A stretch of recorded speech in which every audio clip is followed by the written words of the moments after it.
Essa receita é para salvar. Vem aprender a fazer comigo pastel de massa fina, crocante igual de feira, com preparo bem simples e rápido. Eu sou a Amanda e esse é o Culinária Descomplicada. Se ainda não é inscrito, se inscreva no nosso canal, ative o sininho e receba notificações de todas as receitas e dicas do canal. Tenho maravilhosas recordações com a minha mãe, das nossas idas à feira nos dias de domingo somente para comer pastel com caldo de cana. Se não tem recheio dando bobeira na geladeira, teremos que começar por ele, porque ele precisa estar frio antes de ir na massa. Vou preparar o mais tradicional, que é o de carne, bem simples e descomplicado. Eu começo fritando a carne, que tem que estar em temperatura ambiente, em fogo alto, mexendo sempre para ficar bem soltinha. Depois eu acrescento a cebola, o alho e refogo bem. Tempero com sal e pimenta do reino e depois eu adiciono um tomate picado para trazer um pouco de umidade e finalizo com cebolinha verde. E está pronto. Pode deixar que as medidas eu vou deixar aqui na descrição do vídeo.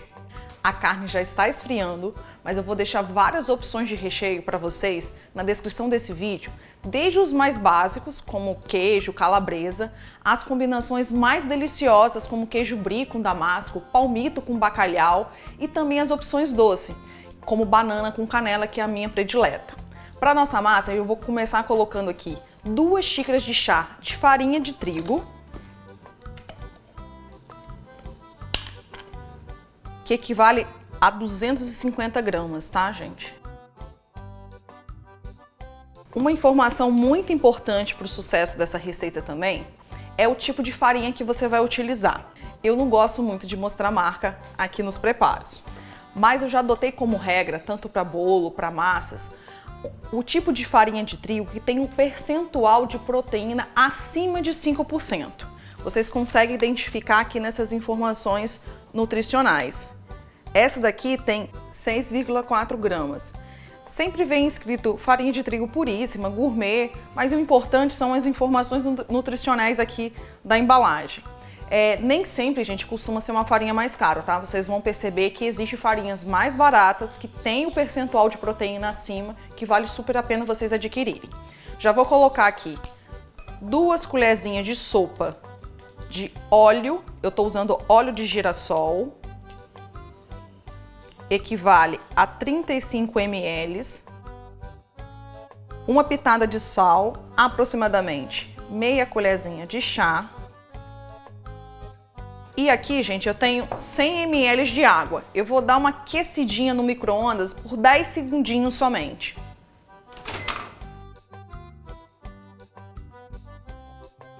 É só para a água não ficar tão fria, tá? Uma água um pouquinho morninha, mas não quente. Eu vou misturar esse óleo aqui e vou inserindo a água aos poucos.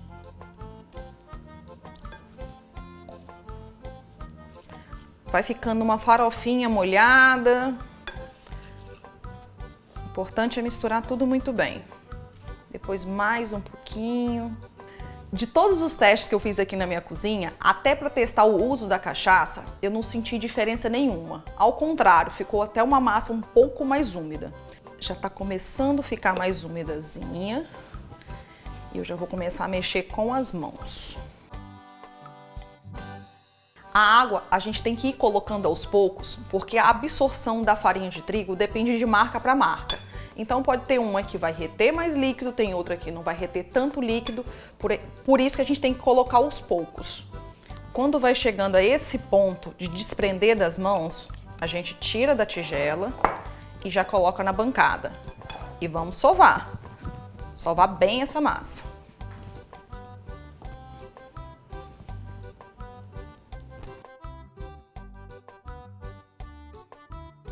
Já tá quase bom de sovar. Olha que massa linda. Olha como a qualidade do trigo faz a diferença nessa sovação. Vou deixar essa massa descansar 10 minutinhos apenas, numa sacola plástica, só para não perder a umidade. E para a farinha de trigo também liberar todo o amido que precisa durante esse tempo. Aí fica aqui quietinha. Se o seu recheio ainda não estiver frio, pode ir esfriando, que que vai ser o tempo ideal da gente finalizar essa receita.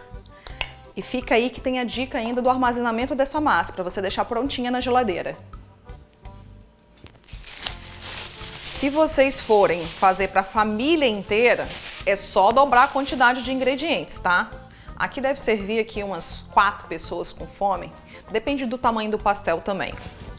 Eu vou pegar minha massa aqui e vou dividir ela em 3 partes.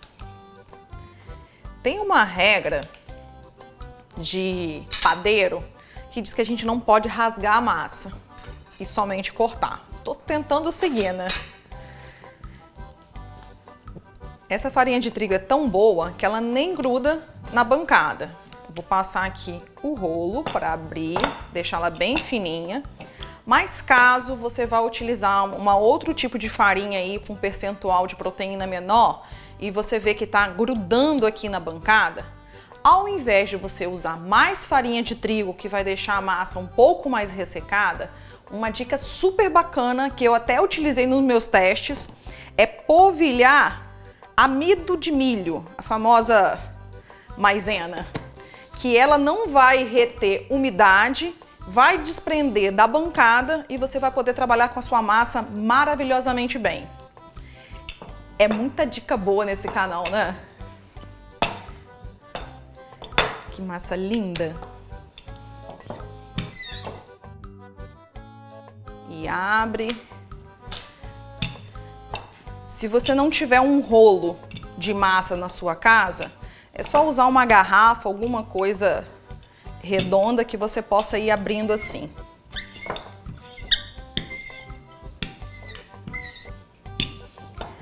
A massa precisa ser fina, mas não tão fininha para o recheio não estourar, não vazar. Não sei se dá para vocês verem a espessura. Um dos pontos-chave, daqueles 2 pontos-chave que eu falei para vocês, sobre o segredo dessa receita é a espessura da massa. Se você não abrir ela bem fininha, ela não vai ficar tão crocante no final, no resultado final dela. Então, paciência e vai abrindo com rolo. Aqui a minha massa já está aberta. Se vocês forem fazer ela quadrada, é só cortar com a faca. Se vocês quiserem um pastel redondinho, é só usar uma tigelinha dessa com a mensuração e cortar aqui, ó. Hoje eu vou querer fazer ele quadradinho, que eu acho que fica mais bonito. Mas lembre dessa dica aqui da medida redondinha para vocês.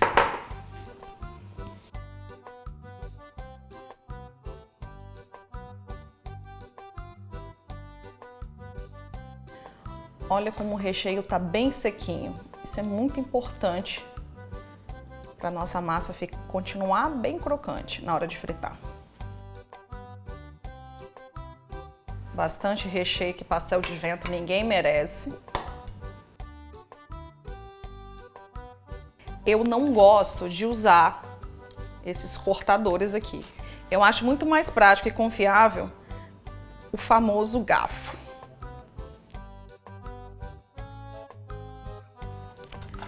Já vou reservar ele aqui e dar continuidade nos outros.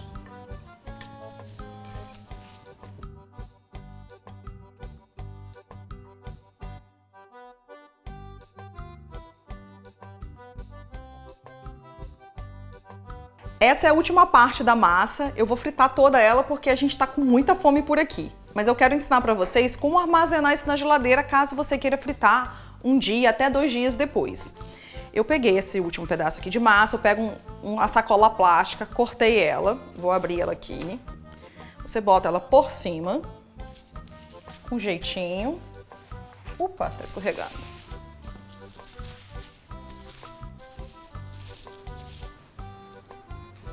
Separar a outra lateral.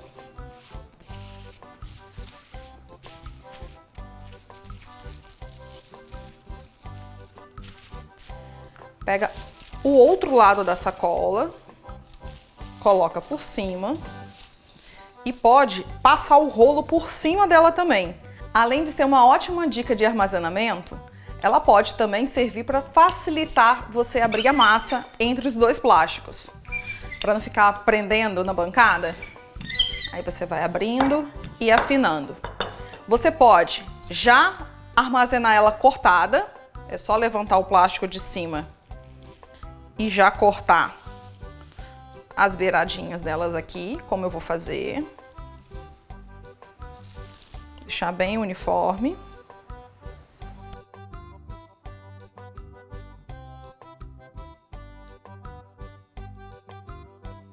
E aqui você vai enrolando entre os dois plásticos. Veda direitinho. Coloca dentro de outro plástico para não ressecar ou não pegar tanta umidade na geladeira. E pode durar até 5 dias. É claro que se você for armazenar uma quantidade maior, é só você escolher um plástico maior também. Igual esse aqui que eu fiz para fazer teste para vocês. Esses daqui tem 3 dias já na geladeira. Já tirei uma parte hoje. Ó. Para testar. E a massa só fica um pouquinho mais escura em função do tempo que ela já tá na geladeira. Mas você pode retirar aqui, fritar, rechear da maneira que você preferir. Eu só não testei ainda, gente, congelar, tá? Eu não sei como que seria essa massa congelada, mas acredito que não dê certo em função da umidade que o congelador vai ter, né, ao descongelar. Então você já pode ter massa aí de pastel por 5 dias na sua casa e não precisa comer tudo de vez, né? Renderam 7 pastéis do meu tamanho, né? Um tamanho meio básico aqui. Não fiz muito padronizado porque é aqui para casa mesmo. A segunda dica muito importante para deixar o seu pastel bem crocante é a temperatura do óleo. O ideal é que ele atinja a 180 graus. Mas é claro que ninguém vai ficar medindo temperatura de óleo. Então aquele velho truque de mãe, de vó, de colocar um palitinho de fósforo para saber a temperatura ideal, é o que mais funciona aqui. Eu já vou colocar aqui, eu já tinha ligado minha panela antes. E uma coisa também bem legal que eu trouxe como novidade para vocês, gente, é o uso da Air Fry. Nos meus testes eu fiz, é claro que não fica com o mesmo sabor da gordura, mas deu super certo. Eu já vou colocar uma aqui, vou besuntar com azeite e já vou colocar uma aqui por 10 minutinhos para vocês perceberem a textura que fica na fritadeira elétrica.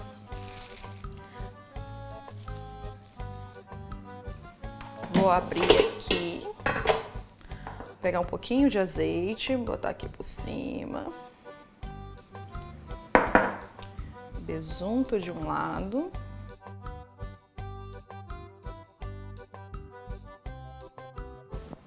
E coloco no meu cestinho. Já vou colocar aqui por 10 minutinhos. E na metade do tempo você pode virar, tá bom? A quantidade de óleo depende do tamanho da panela que você vai utilizar. O ideal é que seja a medida de 2 a 3 dedos de óleo. O que eu estou usando aqui hoje é o de girassol. Vou esperar acender.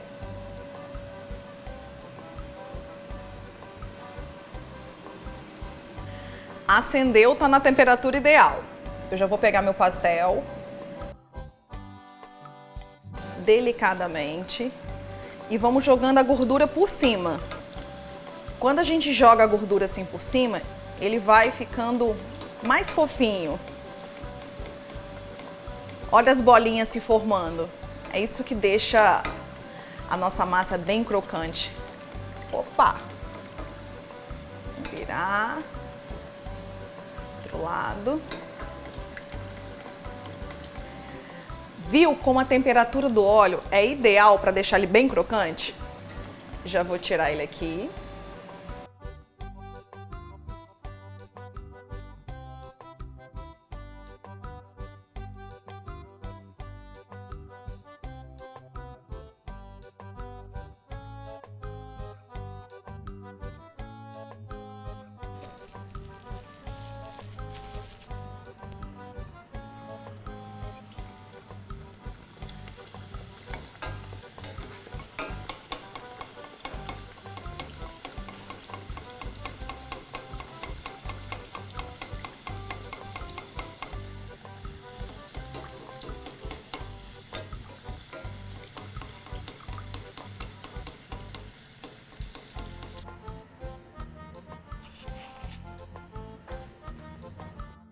Esse pastel na Air Fry fica um pouquinho mais durinho. mas para quem quer evitar a gordura, fica excelente. Olha a crocância, tá ouvindo? Eu amei, gente, o resultado. Um ótimo truque para deixar seu pastel crocante depois de algumas horas de frito é esquentá-lo no forno convencional. 5 minutinhos tá ótimo. Isso não vale pro micro-ondas, tá bom? E, gente, olha essa delícia.